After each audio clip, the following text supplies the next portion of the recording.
Hello, friends, and welcome to day 27 of Godly Counsel for a Successful Year. This is the last week of this program, and I'm super excited and grateful to God for how far He has brought us. And I want to thank everyone who has been with me from the start. And in case today is your first time, I want to also thank you for joining us. And I encourage you to visit all other episodes we have had. We started from the first day of this month, and we've been having one godly counsel per day. And today is the 27th. In the last 26 days, we have taken time to discuss on different points that will help us to succeed in the year. In these remaining 5 days, I want to take time to talk to us about sustaining our success in the year 2026 and beyond. So the godly counsel for this week will be targeted towards how to sustain the success that God is going to give to us. I'm confident that if you walk with the points that I discussed in the last 26 days, you will definitely have a successful year. That is why it's important we talk about how to sustain that which the Lord will do. And in today's episode,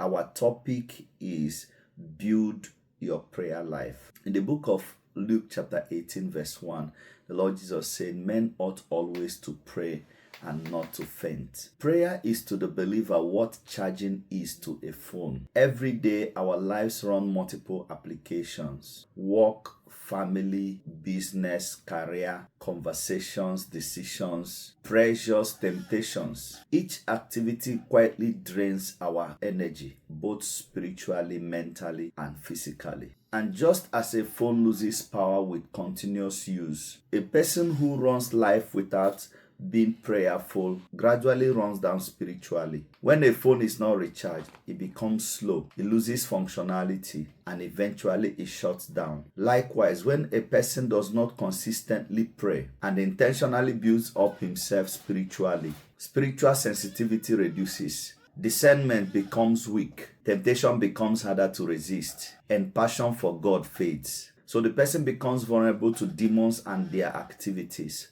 Prayer keeps a person spiritually alive, sensitive, and strong. Prayer is not a religious routine.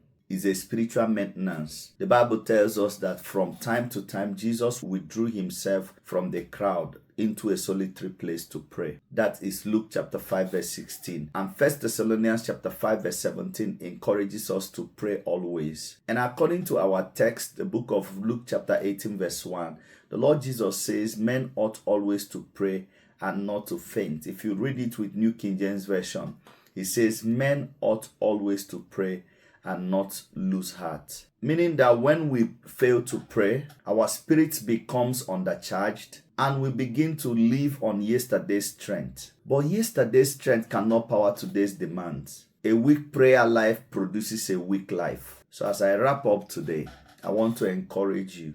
Don't pray only when you are low. Pray to stay full. Schedule your prayer like you schedule your work. Protect your prayer life like you protect your phone. And if you won't allow your phone to die, don't allow your prayer life to die also. Thank you for joining me today. I will stop here and I encourage you to join me in another episode. Please don't forget to subscribe if you have not. Like, share, comment, and click on your notification bell so that you'll be kept abreast of everything that is happening on this channel. Until next time, God bless you and do have a wonderful day.